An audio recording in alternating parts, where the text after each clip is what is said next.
時に西暦1889年、数々の冒険の後、ジャンとナディアたちは3人組と一緒にノーチラス号での新生活を始める。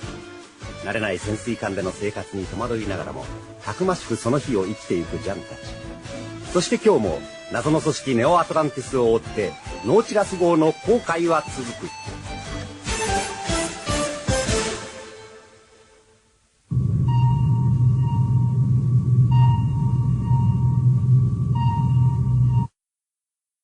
C'est incroyable le matériel qu'ils ont à bord de ce sous-marin. Non mais c'est vrai, regarde comment on découpe facilement le métal avec cet appareil. C'est étonnant, non? Ah oui, c'est étonnant, non?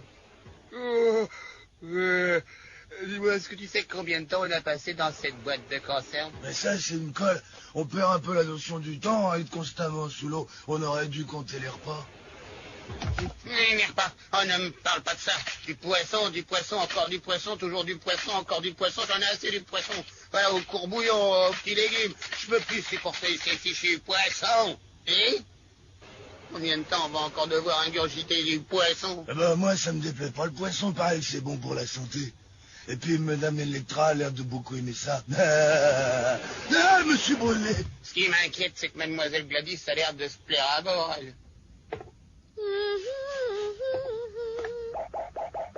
Oh, tu me démoralises. Tu ne peux pas te trouver une tenue plus saillante.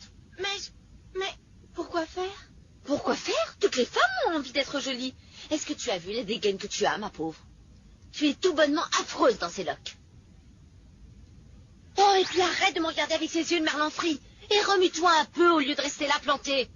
Il faut que nous allions préparer le déjeuner du capitaine. Pauvre trésor, son malheureux estomac doit crier famine, privé de nourriture de sa chère Gladys. Alors, qu'est-ce que tu attends? File à la cuisine.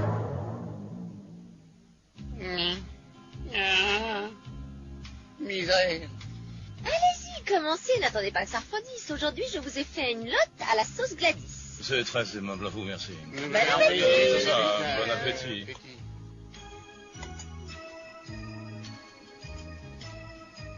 Alors, est-ce que c'est assez relevé à votre goût, capitaine? Oui, c'était excellent. Oh, merci, vous ne pouvez pas savoir comme vous me faites plaisir.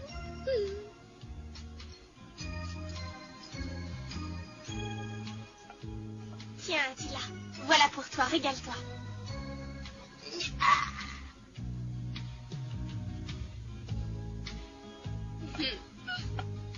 Alors, comment tu me trouves? C'est une vieille robe de Gladys que j'ai remise à ma taille. Ça me va bien, non? Ah, qu'est-ce que tu es jolie, Nadia. Merci, Marie. Et toi, Jean, comment tu me trouves?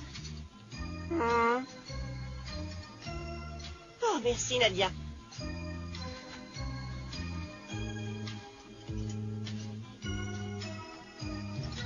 Tu ne m'as même pas écouté. Quoi? Ah oui, je sais, excuse-moi. Je ne devrais plus lire à table. Marie est toujours en train de me le reprocher d'ailleurs, mais c'est plus fort que moi. Tu es encore allé emprunter des livres à Mademoiselle Electra? Ah oui? Eh bien, lis, je ne te dérangerai plus. Mais ça, alors, qu'est-ce qu'il y prend? Moi, je crois que je comprendrai jamais rien aux femmes.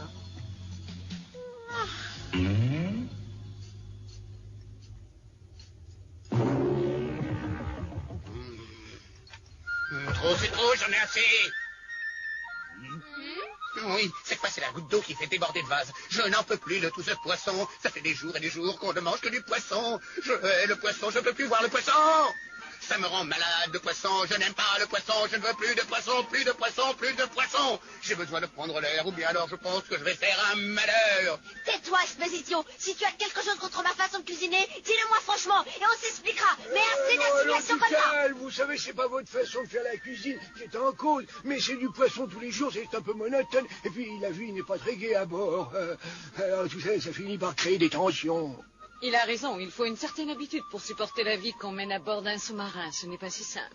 Mais vous apprendrez vite à vous y soumettre, comme nous tous. Sachez que je suis parfaitement satisfaite de la vie que je mène avec vous. Ouais, moi aussi, ça me dérange pas de manger du poisson tous les jours. Ben voyons. Croyez-moi, je regrette que nos menus ne soient pas plus variés, mais je n'y peux malheureusement rien.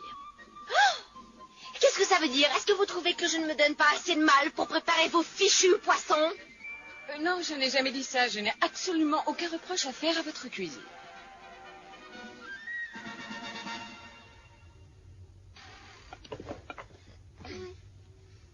qu'il y a, capitaine? Vous nous nous quittez quittez déjà? Oui, excusez-moi. Oh non, attendez, capitaine, vous n'avez pas mangé votre dessert. Excusez-moi, mais je n'ai plus très faim.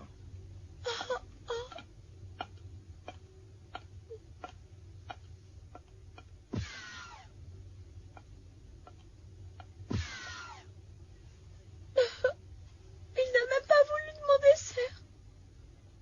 Caius!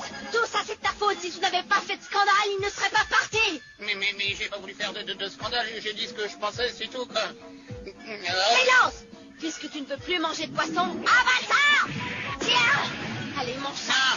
Non, arrêtez, espèce maîtresse. de sombre crétin. Non, mais non, pas ça. Ah non, Je fais par ça, mon vous savez cher que j'aime capitaine. pas. Non, Jamais maîtresse. je ne te pardonnerai. Oui, aïe, aïe. Tu entends? Aïe, aïe, Jamais, aïe, jamais! aïe. Viens, reviens ici. Oh non, Tu entends? mais Reviens maîtresse, ici, non. Ah. Ce qu'il y a comme mal élevé dans ce sous-marin.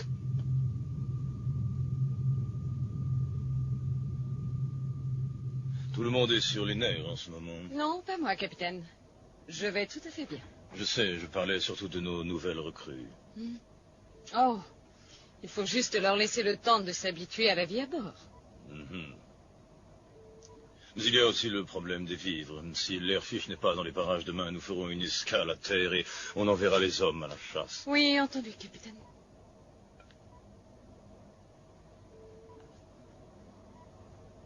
Vous avez l'air soucieux, quelque chose vous tracasse. Non, non. Tout va bien, capitaine.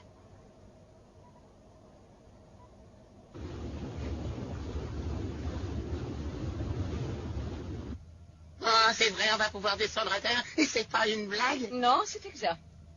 Youpi!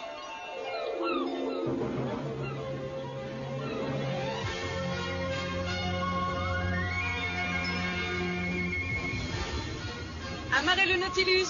Nous nous arrêterons ici. Nautilus à marée. Et voilà, on peut sortir les canottes. Bien, allons-y. Attention, tenez-vous prêts à embarquer sur les canons. Génial! Aujourd'hui, pas de poisson, de la viande fraîche. Dommage que mademoiselle Electra vienne pas. Regarde, il y a déjà 2 canots de partie. Si on ne se dépêche pas, on va rester à bord. Ça m'étonne que tu aies envie d'aller à terre. J'aurais cru que tu préférerais rester plongé dans les livres de mademoiselle Electra. Mais j'aime bien être avec toi aussi. Tu parles, je suis sûre que tu préfères les livres. Pas vrai, tu l'as? Attention, canot largué. Les passagers pour le 3e canot sont priés de se présenter sur Les le canots pont sont avant. pleins à craquer. Je n'aurais pas pensé qu'il y avait autant de monde sur le Nautilus. C'est vrai, c'est la première fois qu'on voit pratiquement tout l'équipage rassemblé. Et t'as vu ça? Il y a des hommes de tous les pays du monde. Et malgré leurs différences, ils travaillent ensemble dans la plus parfaite harmonie. Ça paraît incroyable. Oui, le Nautilus a rendu possible le rêve des grands philosophes, la solidarité entre les hommes.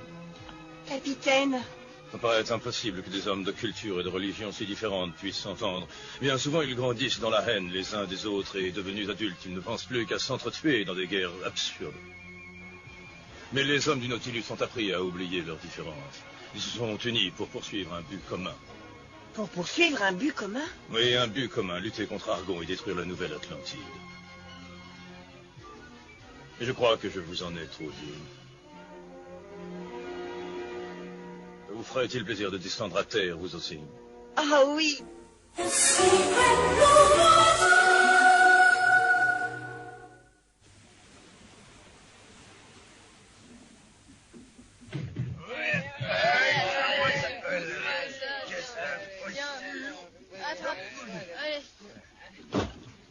Est-ce que c'est vraiment nécessaire d'emporter tous ces paquets pour 2 jours? J'ai horreur d'être prise au dépourvu. D'ailleurs, quelles que soient les circonstances, une femme élégante ne se sépare jamais de sa garde-robe. Tiens, qu'est-ce que c'est? Mais c'est lui, mon cher capitaine. C'est pour moi qu'il vient, je le sens, je le sais. Oh, c'est merveilleux. Nous nous promènerons main dans la main sur la plage et il me déclara sa flamme. Vite, je ne peux pas le recevoir comme ça. Il faut que je me change. Seigneur, il n'y a rien de plus effrayant qu'une femme amoureuse. Ah, j'espère que mademoiselle Electra viendra elle aussi.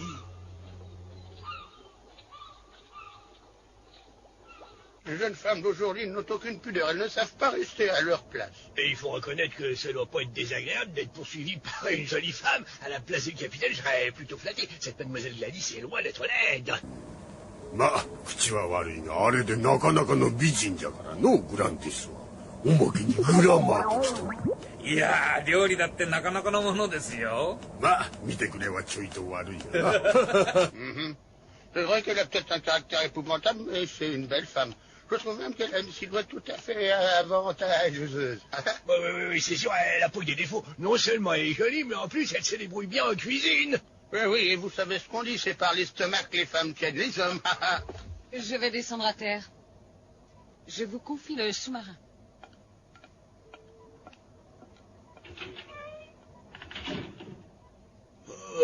Oh, ça a marché. Elle est allée le rejoindre. Oui, ça lui fera pas de mal de penser à autre chose que la nouvelle Atlantide, pour une fois. Ce serait bien qu'elle prenne un peu d'exemple sur mademoiselle Gladys et que de temps en temps elle laisse libre cours à ses sentiments au lieu de toujours se cacher derrière ce masque froid. ネモ様がいらしたとなればこれを使うしかないね。これでネモ様もイチコロだよ。星空の下夜の浜辺で二人だけのロマンスが生まれるんだわ。さてハッスルハッスル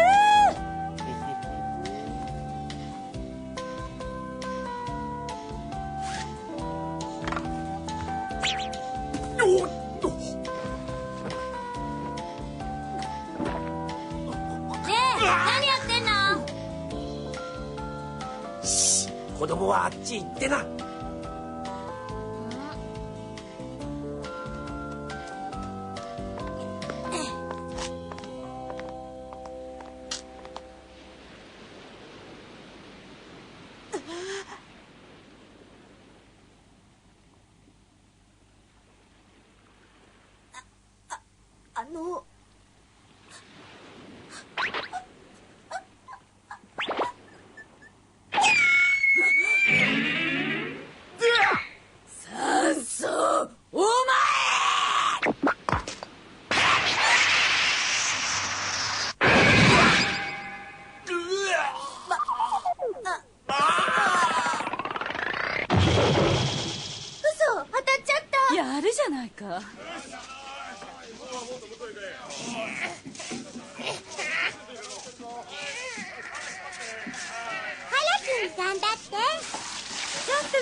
ネモ様はどこかしら。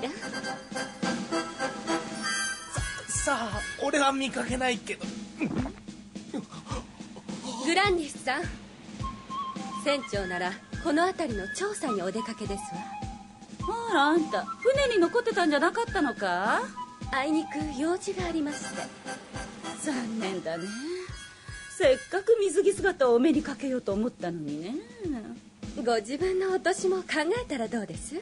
水着では風邪をひきますわよ。なんだって？じゃかしこのすっとこどっこい。私はまだ20代だよ。あら、四捨五入すれば十分30ですわ。余計なお世話だよ。あんたこそどうなんだい。私は四捨五入すると20歳になります。どうせサバでも読んでんだろ。なんですって。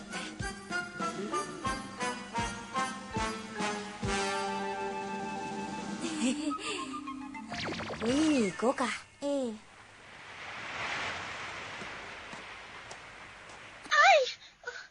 Le sable est brûlant, mais ça ne fait rien, je me sens bien ici.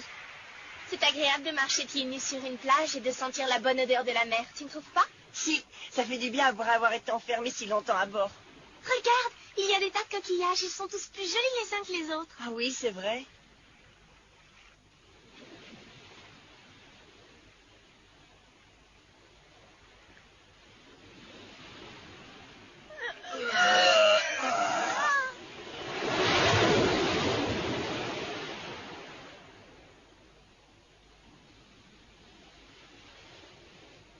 On a une vue magnifique de ce rocher, n'est-ce pas, capitaine? Regardez ces mouettes. Ce sont des oiseaux si romantiques, ils sont le symbole même de l'amour. Ils sont libres et sauvages comme la passion. Vous voyez, si je devais aimer quelqu'un, ce serait avec la violence de l'océan. Il y a une chose que je voulais vous dire, mais j'ai préféré attendre de me retrouver seul à seul avec vous. Oh oui, je vous écoute. Excusez-moi, capitaine. Je vous ai apporté tout ce que nous savons sur cette île. Oh, je suis désolée, je ne pensais pas vous déranger. Vous l'avez fait exprès, oui. Je vous en prie, capitaine, continuez. Qu'est-ce que vous vouliez me dire? Il vaut mieux que nous reparlions de ça plus tard. Montrez-moi ce que vous avez trouvé d'intéressant. Tenez, j'ai pensé que c'était important, sinon je n'aurais pas quitté le sous-marin. J'y retourne immédiatement. Oui, l'un de nous doit toujours être à bord. Oh, mademoiselle Gladys. Oui, capitaine.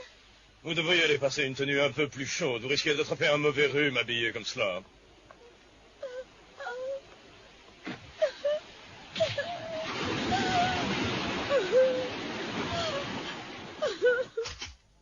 Et allez, c'est parti. Ce soir, on va enfin manger de la viande, de la bonne viande rôtie et pas du poisson. Ça fait des jours et des jours que j'attends ça, alors pas question de revenir grenouille. Oui, on y va. On y va. On y va. Oui, espérons que la chance sera avec nous. Oui, au revoir. Tiens, où est-ce qu'ils s'en vont comme ça? À la chasse. À la chasse?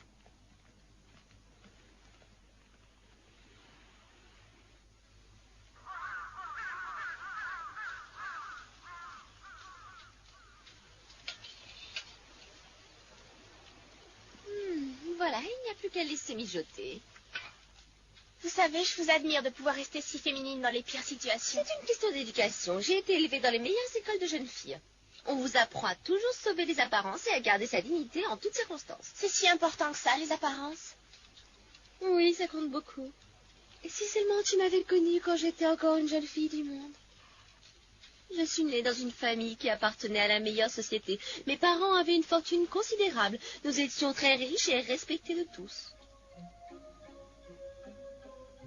J'ai perdu ma mère alors que j'étais encore très jeune.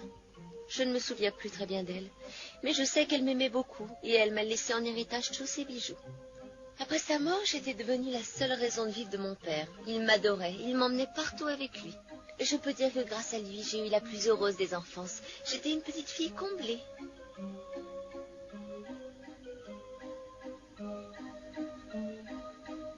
Et puis j'ai grandi. J'étais devenue une jeune fille ravissante. Et mon père décida de donner un grand bal pour mes 16 ans.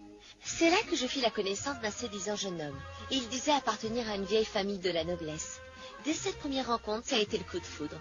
Nous nous aimions si passionnément que nous décidâmes de nous fiancer malgré l'opposition de mon père. Et vous vous êtes mariés? Oui, mais j'aurais dû écouter mon père. Cet homme n'était qu'un ignoble individu, un coureur de dot. Il n'appartenait même pas à une vieille famille. Il m'avait menti. Et il ne m'aimait pas non plus. Il m'avait seulement épousée pour mettre la main sur la fortune de mon père. Petit à petit, par des manœuvres véreuses, il réussit à nous déposséder de tous nos biens. Et c'est ainsi que je perdis toutes mes illusions. L'homme que j'aimais m'avait trahi. Ruiné et abandonné, je me retrouvais seule avec mon pauvre père.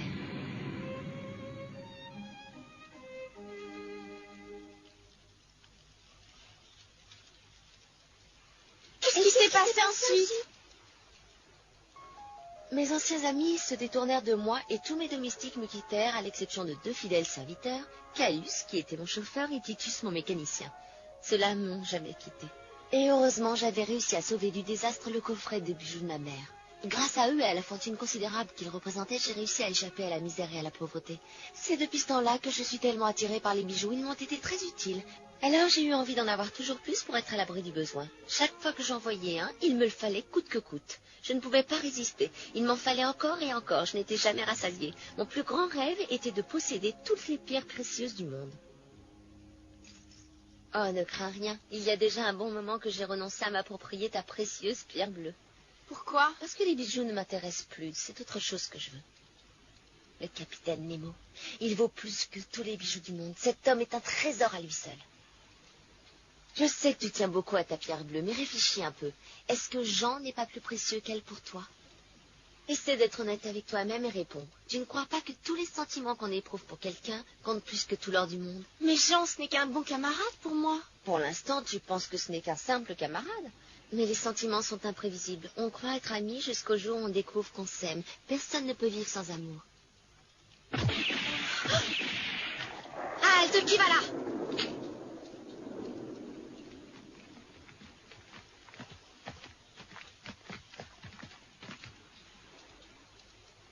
C'est nous sommes de retour. Vous pouvez vous vanter de m'avoir fait une peur épouvantable. Regardez tout ce qu'on vous rapporte. Vous arrivez juste à temps, le dîner est prêt. Pas de poisson ce soir, de la viande.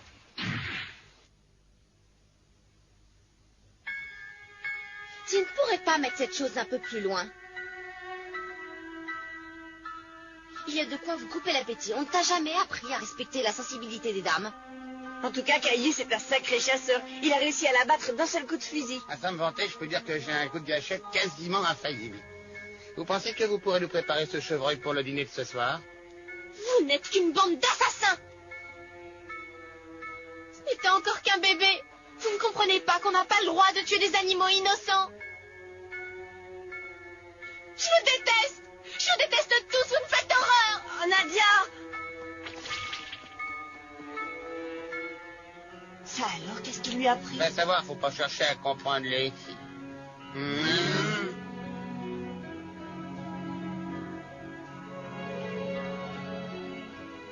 Ils ne comprennent pas. Personne ne comprend ce que je dis. Va-t'en, laisse-moi. Je n'ai besoin de personne, va-t'en. Je préfère vivre toute seule, je serais plus heureuse comme ça. Je n'ai besoin de personne. De personne.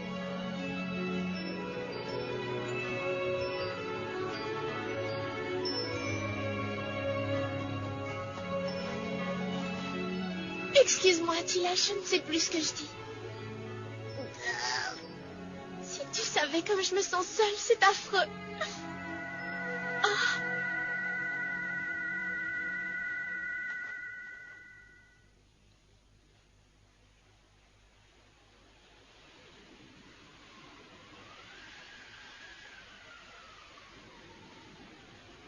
Qu'est-ce qui se passe? J'ai comme un terrible pressentiment.